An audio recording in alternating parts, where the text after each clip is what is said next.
history is set in stone, but that doesn't stop us from asking, what if? The ebbs and flows of empires are at your fingertips as you take control of one of the world's most powerful empires. As either the Japanese, Romans, Egyptians, or Barbarians, you will forge your own destiny. You will create your own history. Gather resources and construct marvelous wonders to prove your worth as the best of the Imperial Settlers. You begin the game by drawing 2 cards from your unique faction deck and 2 cards from the common deck that is shared by all players. These cards represent potential buildings that your civilization can construct in order to gain victory points and hopefully win the game. Each of the 5 rounds begins with an open card draft called the Lookout Phase. After everyone draws a card from their own faction deck, cards are revealed from the common deck equal to the number of players plus 1. Players take turns selecting from among the face-up cards and adding them to their hands. The decision can often be difficult, but in a good way.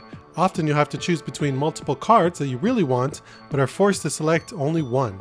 And if you're not the active player, it can be really nerve-wracking waiting for your turn as you hope no one selects the cards you really need. Next comes the production phase, in which you will collect resources equal to the amount indicated on your civilization's faction board.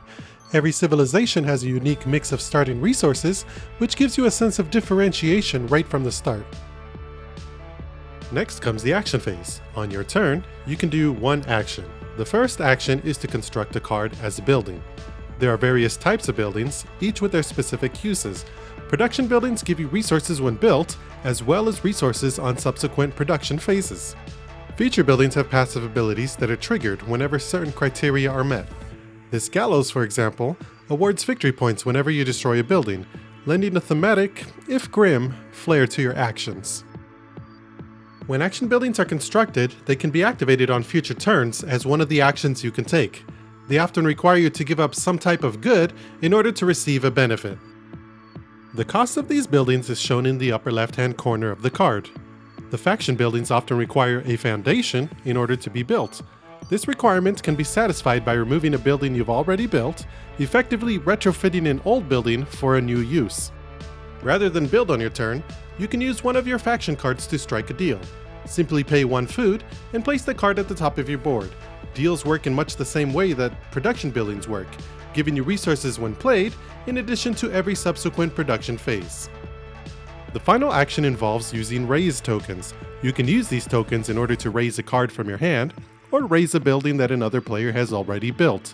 Doing so will give you the resources listed in the upper right-hand corner, so you can raise a card in your hand for an immediate boost in resources, or destroy a valuable building of one of your opponents. It's upon this simple framework of rules that you will expand your empire, but what makes Imperial Settlers special is how the abilities of the cards interact with one another. The complexity of the interactions builds upon itself from round to round. The possibilities of decisions becomes increasingly more deliberate as you take into account the various buildings already in play. The story of your empire is laid out in a grid of cards, each of them to be considered as you make your next move. And not only that, each faction has a unique focus that lends to completely different ways of playing. The Romans will construct a large amount of structures whose ruins will be revered for ages to come. The Japanese can train samurai to guard their vulnerable faction buildings from enemy attack, so they can focus on trade and making deals.